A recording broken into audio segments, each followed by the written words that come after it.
veces, los grandes cambios en una guerra no vienen de los jefes más renombrados ni de los linajes más prestigiosos, sino de figuras que emergen desde rincones donde la historia rara vez posa la mirada. Así ocurre con Lemucaguín, un nombre que aparece fugazmente en las crónicas españolas, pero cuyo eco ha sobrevivido porque representa algo único. La primera vez que un líder mapuche empleó arcabuces españoles para devolver el golpe.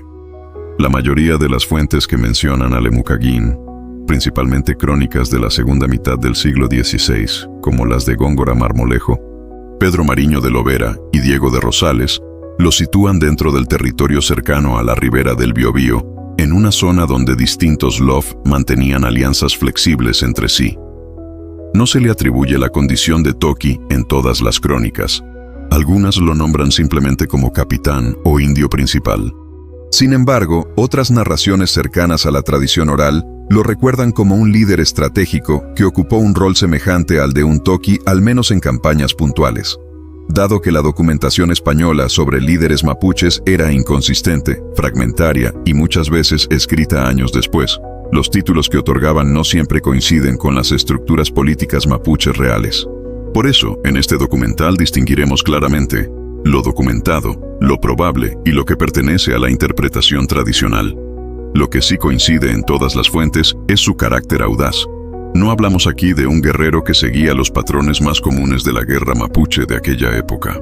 Lemucaguín, según las crónicas, era un hombre que observaba, analizaba y cuestionaba lo establecido. No actuaba solo por impulso ni buscaba protagonismo. Más bien, parecía entender que estaba viviendo un momento de transformación profunda, un punto de quiebre en el que la guerra ya no podía librarse como antes. Mientras muchos líderes de su generación apostaban por reforzar tácticas que habían funcionado durante las primeras décadas del conflicto, él se atrevió a experimentar con lo desconocido, a estudiar las armas españolas, a analizar sus debilidades y a intentar apropiarse de aquello que, en principio, era la clave de la superioridad invasora. Para entender por qué esta figura resulta tan interesante, es necesario situarlo en el contexto en el que creció. Lemucaguín pertenecía a una generación que había visto los primeros contactos violentos entre españoles y mapuches, había escuchado relatos de las matanzas iniciales y había vivido desde niño o adolescente la consolidación de los fuertes y ciudades españolas al sur del Biobío. En su juventud, según la cronología más aceptada, la guerra ya no era un fenómeno novedoso, sino un hecho cotidiano. Los niños mapuches crecían oyendo el estruendo de los arcabuces, el galope de los caballos y las tensiones internas entre los lof sobre cómo enfrentar a los invasores. La tecnología europea causaba impacto, pero no intimidación absoluta. Los mapuches habían demostrado en décadas anteriores que podían adaptarse rápido. Habían derrotado caballería, habían neutralizado armaduras y habían aprendido tácticas de guerrilla efectivas. Pero los arcabuces, a pesar de su imprecisión, lentitud y vulnerabilidad, seguían siendo un símbolo de poder. El ruido, el humo, la idea de una vara que lanza fuego, como la describían algunos registros, causaba una mezcla de respeto y fascinación. Para Lemucaguín, según sugieren varias crónicas, estos no eran solo instrumentos de muerte, sino objetos de estudio. Hay quienes sostienen que pasó tiempo observando las rutinas españolas, los movimientos de los arcabuceros y los momentos exactos en los que estas armas dejaban de ser útiles. Incluso se especula que pudo haber obtenido arcabuces abandonados después de una batalla o haber capturado algunos en emboscadas menores. Lo cierto es que, cuando finalmente los empleó, no lo hizo de manera improvisada. Hubo táctica, hubo análisis y, sobre todo, hubo una clara comprensión de cómo integrarlos a la lógica de combate mapuche. Su origen también refleja la compleja estructura política mapuche del siglo XVI. A diferencia de otros líderes cuyo linaje o ascendencia se menciona explícitamente, Lemucaguín aparece sin una genealogía clara. No se especifica a qué familia pertenecía ni qué cacicazgo heredó. Esto lleva a pensar que su autoridad pudo provenir más de su capacidad militar y su carisma que de su nacimiento. En la sociedad mapuche, el rol de Toqui, o líder militar supremo en tiempos de guerra, no era hereditario ni permanente. Se otorgaba por mérito, prestigio y consenso. En ese sentido, no es extraño que figuras como Lemucaguín emergieran sin grandes antecedentes familiares, impulsados únicamente por su habilidad estratégica y su contundencia en el campo de batalla. Algo que destacan algunos cronistas es su capacidad para interpretar el miedo español. Los europeos estaban acostumbrados a pensar que su armamento los hacía invencibles y que su sola presencia en el campo los colocaba en una posición dominante. Lemucaguín entendió que esa confianza podía volverse vulnerabilidad. Si lograba arrebatarles sus armas o imitarlas, aunque fuera de manera limitada, lograría un efecto psicológico devastador. Demostrar que la tecnología invasora no era patrimonio exclusivo de los españoles. Y eso, en mitad de una guerra que ya llevaba décadas, era un golpe directo al corazón del dominio colonial. Este es el contexto en el que nace la figura de Lemucaguín, una mezcla de audacia, análisis, oportunidad y un profundo entendimiento del nuevo tipo de enemigo que enfrentaban los mapuches. Su historia no está tan documentada como la de Lautaro, Caupolicán o Pelantaro, pero su innovación táctica lo convierte en una pieza fascinante dentro del enorme rompecabezas de la Guerra de Arauco. Al finalizar esta primera parte, cabe preguntarse, ¿cómo fue que un líder indígena sin instrucción europea, sin formación militar formal y sin acceso directo a tecnología avanzada, logró no solo comprender, sino también emplear armas de fuego contra los propios españoles? La respuesta está en el próximo capítulo, donde exploraremos el ambiente militar que lo rodeó, las oportunidades que tuvo para estudiar estas armas y las primeras señales de que estaba a punto de cambiar para siempre la historia del conflicto. Para comprender el momento en que Lemucaguín decidió utilizar arcabuces españoles, hay que sumergirse en un periodo especialmente tenso de la Guerra de Arauco. A mediados del siglo XVI, la presencia hispana en el sur de Chile había alcanzado un punto de expansión relativamente estable. Fortalezas como Tucapel, Purén, Arauco y Angol marcaban la frontera militar española. Sin embargo, esa apariencia de estabilidad era engañosa. Los mapuches realizaban constantes ataques y las ciudades dependían de caravanas, mensajeros y rutas expuestas. Era en esas rutas periféricas, lejos del corazón administrativo español, donde figuras como Lemucaguín encontraban oportunidades. Las crónicas indican que los primeros arcabuces que llegaron a manos de Lemucaguín no fueron producto de un gran asalto ni de una batalla decisiva, sino de una serie de encuentros menores. En aquella época, los movimientos de soldados españoles solían ser reducidos. Patrullas, mensajeros armados, grupos que trasladaban alimentos o armas entre fortalezas.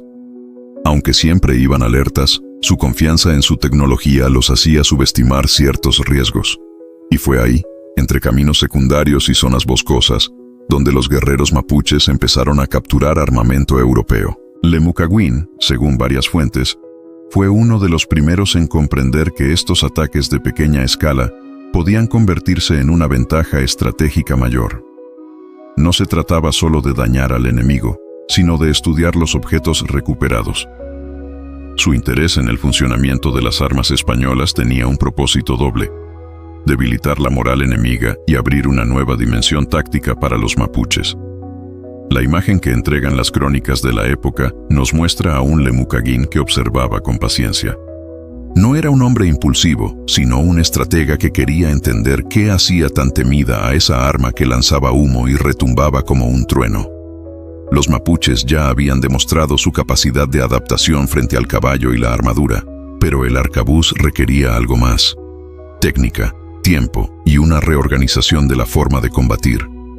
Los primeros experimentos con los arcabuces fueron rudimentarios. Los guerreros que acompañaban a Lemucaguín aprendieron por imitación, a partir de lo que habían visto en combate. El problema, claro, era la pólvora. Sin un suministro constante, el uso de estas armas tenía que administrarse con cuidado. Según algunos relatos, los mapuches reaprovechaban pólvora encontrada en bolsas o barriles capturados, e incluso aprendieron a identificar los momentos en los que los arcabuceros españoles recargaban, para aprovechar y tomar lo que dejaban caer accidentalmente. Pero la verdadera innovación de Lemucaguín no fue simplemente disparar un arcabuz, sino entender cuándo y cómo usarlo para que produjera un efecto multiplicador. Durante una batalla, un disparo mal ejecutado podía no causar daño alguno, pero un disparo en el momento adecuado podía generar confusión, romper una formación o incluso hacer creer a los españoles que más armas estaban presentes de lo que realmente había. El episodio decisivo que las crónicas reconocen es el ataque a la fortaleza de Cañete, alrededor de 1558. No se trató de un asedio prolongado, ni de una victoria contundente, sino de una acción con un enorme peso simbólico. Lemucaguín reunió a un grupo selecto de guerreros, posiblemente entre 30 y 50, quienes acompañaron la maniobra. Los españoles, acostumbrados a recibir ataques con lanzas, macanas y flechas, no esperaban enfrentar su propia tecnología. Aquel día, cuentan los cronistas que los españoles escucharon un estruendo familiar: el estallido seco y rugoso de un arcabuz disparado a distancia. El detalle que los desconcertó fue que el disparo no provenía del interior del fuerte, sino del bosque. Por primera vez, un grupo de mapuches había logrado disparar esas armas con suficiente coordinación como para que el sonido pareciera provenir de varios puntos a la vez. La confusión inicial fue inmediata. Algunos creyeron que desertores españoles habían traicionado a la guarnición. Otros temieron que una partida de refuerzo mapuche hubiese obtenido armas europeas. Otros pensaron que se acercaban tropas enemigas. El efecto psicológico fue decisivo. Aunque los mapuches no poseían un número significativo de arcabuces, el ruido amplificado por los espacios arbolados generó la impresión de una fuerza más numerosa. Lemucaguín había comprendido un aspecto fundamental de la guerra española. Los arcabuces no solo mataban, también intimidaban. Y si podía reproducir ese efecto, aunque fuera parcialmente, podía manipular la percepción del enemigo. Durante este ataque, y gracias a la confusión provocada, los guerreros lograron acercarse más de lo habitual al perímetro español. Algunos relatos mencionan que 2 soldados resultaron heridos por disparos mapuches. Otros dicen que los proyectiles provocaron daños en techumbres y barreras de madera. Aunque estos daños son menores comparados con otras batallas posteriores, era la primera señal clara de que los mapuches no solo resistían, sino que aprendían, imitaban y reutilizaban las herramientas de la guerra europea. A partir de ese día, Lemucaguín intensificó la práctica entre sus guerreros. La idea no era reemplazar las armas tradicionales, sino integrarlas en un esquema mixto que aprovechara la sorpresa. Su estrategia se basaba en 3 elementos. Primero, el factor psicológico. Segundo, el conocimiento del terreno. Y tercero, la disciplina para mantener un control estricto del limitado recurso de pólvora. El entorno natural, bosques densos, quebradas, humedales, era un aliado perfecto para amplificar cada disparo. A diferencia de los campos europeos, donde el humo del arcabuz podía delatar rápidamente la posición del tirador, las sombras y el follaje permitían ocultar al guerrero después del estruendo. Esto volvía extremadamente difícil que los españoles calcularan la distancia, la cantidad de tiradores o la dirección exacta del ataque. Fuera de lo militar, el golpe simbólico fue enorme. En las comunidades mapuches, la noticia de que un capitán había logrado usar las armas del enemigo se expandió rápidamente. Esto no solo fortaleció la moral, sino que también reconfiguró las expectativas de la guerra. Si hasta entonces la resistencia se sostenía principalmente en tácticas tradicionales, a partir de este episodio se abrió un nuevo horizonte. La idea de que la tecnología europea era desarmable, comprensible y reutilizable. El mensaje era claro: el invasor no tenía el monopolio del fuego. Los españoles, por su parte, tomaron nota del riesgo. Varias cartas y documentos posteriores mencionan el temor a que más armas cayeran en manos mapuches. Se ordenó reforzar el control sobre los arcabuces, vigilar sus traslados e incluso revisar a soldados sospechosos de descuido o contrabando.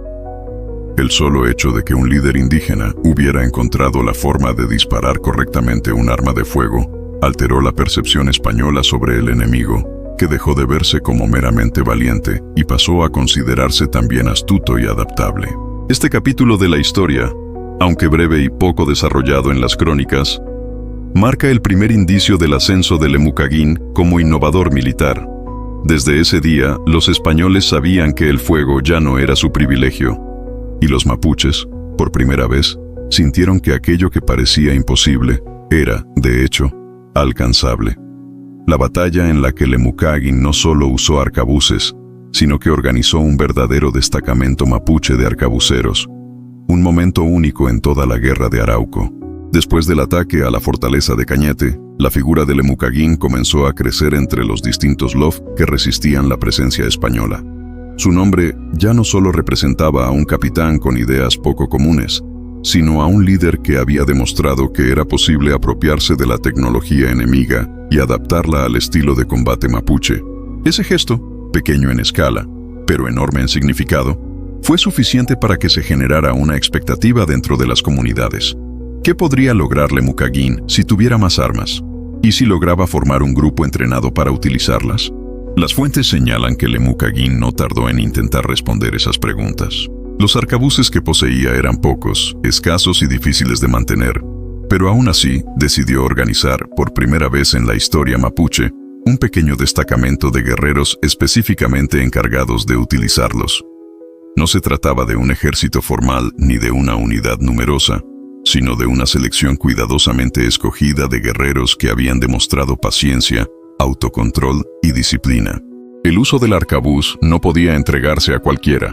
Requería precisión, ritmo y una comprensión clara del peligro que implicaba disparar una herramienta lenta en mitad del combate. El entrenamiento, según lo que se puede reconstruir, combinaba observación con práctica empírica. Los guerreros estudiaban la forma en que los españoles cargaban la pólvora, colocaban la mecha y ajustaban el disparo. Era un proceso más artesanal que militar, pero suficiente para reproducir la técnica básica. Además, Lemucaguín entendió que la clave no estaba en la puntería, ya que incluso los mismos españoles fallaban constantemente debido a la imprecisión del arma, sino en el momento del disparo. Un arcabuz podía no matar, pero sí podía desorganizar, aterrorizar o interrumpir una maniobra enemiga. Por eso, lo esencial era disparar en el instante exacto. Con el paso de los meses, su pequeño grupo fue perfeccionando movimientos.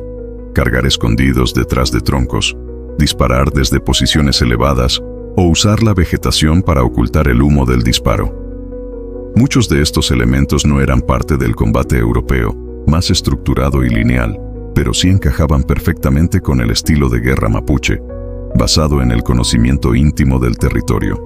Las crónicas coinciden en que el momento culminante de esta innovación llegó en un enfrentamiento cercano a Purén. Los españoles habían intensificado sus expediciones en la zona, tratando de sofocar los ataques mapuches.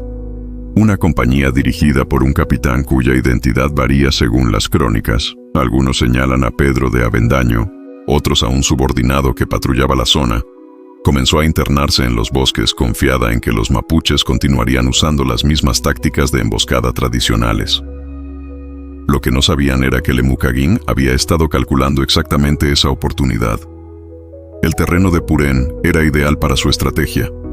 Alturas suaves, bosques espesos y pasos estrechos que forzaban a los españoles a marchar en fila. Lemucaguín dispuso su destacamento de arcabuceros en 3 posiciones separadas, pero conectadas visualmente entre sí mediante señales.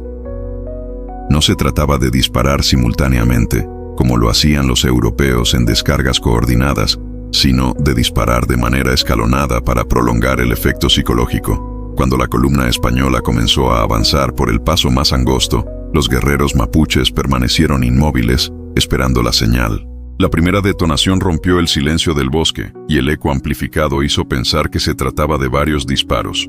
Los españoles, sorprendidos, detuvieron el avance, tratando de identificar la dirección del ataque. Antes de que lograran reorganizarse, un segundo disparo resonó desde el flanco contrario, y luego un tercer disparo, más lejano, generó la impresión de que estaban rodeados. Eso era exactamente lo que Lemucaguín buscaba: que el enemigo no supiera cuántos tiradores había ni dónde estaban. La confusión inicial se convirtió en desorden. Los españoles, acostumbrados a ver a los mapuches cargar con lanzas o atacar desde una posición frontal, no sabían cómo reaccionar ante un ataque que imitaba la cadencia irregular de la infantería europea. Algunos soldados intentaron avanzar, otros retrocedieron, y varios se agacharon esperando una descarga que nunca llegó. El sonido del arcabuz, extendido en intervalos precisos, fue suficiente para fracturar la cohesión del grupo. Solo entonces Lemucaguín ordenó el ataque principal. Desde los flancos surgieron guerreros armados con lanzas, macanas y boleadoras, que aprovecharon la desorientación de los españoles. La batalla no fue larga. El destacamento europeo, sin una formación clara, no pudo resistir la embestida. Lo más importante para Lemucaguín no fue la cantidad de bajas infligidas, sino el mensaje enviado. Su estrategia había funcionado y había demostrado que los arcabuces, incluso en manos de un pequeño grupo, podían cambiar el equilibrio táctico del conflicto. Tras este enfrentamiento, la reputación de Lemucaguín se elevó como la de un innovador militar sin precedentes. Algunos Lof comenzaron a enviar jóvenes guerreros para que aprendieran la técnica, mientras que otros jefes mapuches empezaron a considerar seriamente la idea de capturar más armas de fuego. Lo que hasta hacía poco parecía una curiosidad, un puñado de armas extrañas, se estaba transformando en una herramienta de guerra dentro de la resistencia mapuche. Los españoles, por su parte, experimentaron un impacto profundo. Las cartas enviadas a Santiago y al virreinato mencionan la creciente preocupación de que los mapuches estuvieran dominando el uso de arcabuces. La posibilidad de enfrentar unidades indígenas equipadas con armas de fuego era vista como una amenaza directa a la capacidad española de controlar la región. A partir de este momento, los españoles reforzaron sus normas internas. Se incrementaron las penas para soldados que perdieran armamento. Se ordenó transportar las armas bajo mayor vigilancia y se recomendó evitar internarse en zonas boscosas sin un número suficiente de hombres. Para los mapuches, el éxito de Lemucaguín no significaba abandonar sus tradiciones ni sus armas ancestrales. Al contrario, representaba una ampliación de posibilidades. La lanza, la macana y la flecha seguían siendo esenciales, pero ahora existía un complemento que podía abrir el combate, sembrar caos o iniciar una retirada enemiga. Este destacamento de arcabuceros no fue numeroso, ni permanente, ni comparable a las unidades europeas, pero tuvo un impacto histórico por su carácter pionero. Fue la primera vez que un líder mapuche logró integrar de manera consciente y táctica un arma extranjera en su propio sistema de guerra. El destino final de Lemucaguín, la batalla donde cayó, la reacción española ante su muerte y cómo su legado continuó influyendo en la guerra a través de las generaciones posteriores. La historia de Lemucaguín, como la de tantos líderes mapuches del siglo XVI, está marcada por un ascenso repentino y una muerte tan rápida como su irrupción. Su figura no aparece en las crónicas por décadas, ni fue un líder cuyo nombre resonara durante generaciones, como Lautaro o Pelantaro. Sin embargo, el impacto de sus innovaciones tácticas fue lo suficientemente decisivo como para que los españoles registraran su muerte con atención. No era un guerrero cualquiera. Era el hombre que había demostrado que los mapuches podían emplear armas de fuego. El final de Lemucaguín ocurrió alrededor de 1558, en un enfrentamiento directo contra las fuerzas de García Hurtado de Mendoza, quien había asumido recientemente la gobernación de Chile. Hurtado de Mendoza llegó decidido a imponer disciplina, reorganizar las fuerzas españolas y aplastar la resistencia indígena mediante campañas más agresivas y una presencia militar reforzada. Para los mapuches, su llegada significó un nuevo periodo de presión y violencia, pues el gobernador buscaba reafirmar el dominio español con métodos más severos. Las crónicas relatan que cuando Hurtado de Mendoza avanzó hacia la zona de Cañete y Purén, uno de los principales focos de resistencia era justamente el liderado por Lemucaguín. Su destacamento de arcabuceros había causado preocupación suficiente como para que su nombre llegara a oídos de la alta autoridad española. No era un simple capitán rebelde, era el hombre que había alterado las reglas del conflicto. En una de las campañas más intensas de ese año, Hurtado de Mendoza ordenó avanzar sobre las posiciones mapuches para eliminar de raíz a los líderes que articulaban los ataques más estratégicos. Entre ellos, Lemucaguín figuraba como objetivo prioritario. El encuentro que selló su destino ocurrió en un terreno boscoso cercano a la fortaleza de Cañete, donde los mapuches habían preparado una defensa basada en emboscadas, señales y un uso táctico del terreno que ya había dado buenos resultados en ocasiones anteriores. Lemucaguín conocía los riesgos. A diferencia de otros líderes que se mantenían alejados del combate directo, Él acostumbraba a participar en la batalla, dirigiendo a sus guerreros desde una posición cercana. Sabía que su presencia elevaba la moral y que su conocimiento del uso de los arcabuces lo convertía en una pieza clave. Pero también comprendía que los españoles no lo dejarían escapar fácilmente. El enfrentamiento comenzó temprano, con los españoles avanzando en formación más rígida que en campañas anteriores. Hurtado de Mendoza estaba decidido a no permitir confusión. Ordenó exploradores, mandó despejar pasos y mantuvo a los arcabuceros en alerta constante. Aún así, Lemucaguín intentó aplicar su estrategia. Dispuso a sus tiradores en posiciones elevadas, buscando reproducir la misma dinámica que había confundido a los españoles días atrás. El primer disparo mapuche resonó con fuerza, el segundo también. Pero esta vez, los españoles avanzaron con mayor control. El gobernador había preparado a sus hombres. No se trataba de soldados recién llegados, sino de veteranos que habían recibido instrucciones precisas sobre cómo actuar frente a un ataque de fuego indígena. La ventaja psicológica que Lemucaguín había utilizado antes no surtió el mismo efecto esta vez. Los españoles mantuvieron la formación y respondieron con una descarga más numerosa y ordenada. El estruendo de sus arcabuces rompió la coordinación mapuche, y eso permitió que los soldados avanzaran hacia las posiciones flanqueantes donde se encontraban los tiradores de Lemucaguín. Aún así, la resistencia fue feroz. Los guerreros lograron frenar varios avances y obligaron a los españoles a retroceder momentáneamente. Pero la desventaja numérica era enorme. La diferencia principal fue que Hurtado de Mendoza logró rodear a los mapuches desde un costado menos protegido. Las fuentes señalan que, en ese momento crítico, Lemucaguín intentó reagrupar a sus hombres, probablemente para lanzar una contraofensiva o iniciar una retirada ordenada hacia una zona de mayor seguridad. Fue entonces cuando recibió un impacto mortal. Algunas crónicas describen que cayó por un disparo español, otras que fue alcanzado en un enfrentamiento cuerpo a cuerpo. La precisión de los detalles varía, pero todas coinciden en que su muerte desarticuló por completo la coordinación mapuche. Su destacamento de arcabuceros, sin su liderazgo directo, perdió la capacidad de actuar como una unidad y debió dispersarse entre la espesura para evitar un aniquilamiento total. La muerte de Lemucaguín fue vista por Hurtado de Mendoza como una victoria estratégica, no porque eliminara a un gran ejército, sino porque extinguía una amenaza simbólica, la posibilidad de que los mapuches dominaran armas de fuego de manera sistemática. La noticia fue celebrada entre los soldados, y el gobernador la registró como prueba de que su campaña estaba teniendo éxito. Pero los efectos a largo plazo distaron de ser tan favorables para los españoles como creían. Aunque su vida fue breve y su legado documental limitado, Lemucaguín dejó una enseñanza profunda dentro de la resistencia mapuche.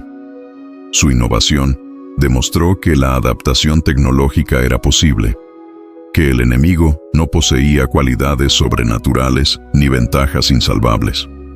Si un líder había podido estudiar, comprender y utilizar los arcabuces, otros podrían hacerlo también. Y así ocurrió. En décadas posteriores, varios toquis y capitanes mapuches capturaron armas de fuego, las usaron, las repararon y en algunos casos lograron incorporarlas en pequeñas unidades de combate. Las generaciones siguientes, especialmente las lideradas por Pelantaro, Anganamón y Payamachu, desarrollaron estrategias donde el conocimiento del armamento español era parte integral de la guerra. La captura de caballos, armaduras, espadas y escopetas se convirtió en un objetivo habitual. Los mapuches entendieron que cada arma arrebatada al enemigo era doblemente valiosa. Debilitaba al invasor y fortalecía a la resistencia. En ese sentido, Lemucaguín no fue simplemente un capitán valiente, fue un pionero. El primero que, según los registros, pensó en el arcabuz no como un objeto extraño, sino como una herramienta que podía integrarse a su propio sistema de guerra. El primero que organizó un pequeño grupo de guerreros para usar armas de fuego con intención táctica. El primero que hizo que los españoles escucharan, desde el bosque, el sonido de su propia tecnología volviéndose en su contra. Su muerte temprana impidió que consolidara un legado más amplio, y su figura, a diferencia de otros líderes, No se convirtió en un símbolo permanente dentro de la tradición oral, pero su acción dejó una huella duradera en la historia de la guerra en el sur. Representó un punto de inflexión, un momento en el que quedó claro que la superioridad tecnológica no sería suficiente para someter a un pueblo acostumbrado a aprender del enemigo, observar su comportamiento y reinventar sus propias tácticas. En este documental, Lemucaguin no aparece como un héroe mitificado, ni como un personaje omnipresente, sino como lo que realmente fue: un estratega brillante, un observador incansable y un innovador cuya visión se adelantó a su tiempo. Su vida corta, pero trascendente, abrió una puerta que otros líderes mapuches seguirían abriendo a golpes durante más de 3 siglos de resistencia. Así concluye la historia de Lemucaguin, el capitán que cambió la guerra al apropiarse del fuego enemigo, un hombre que, con apenas unos arcabuces capturados, desafió la idea misma de la superioridad militar española.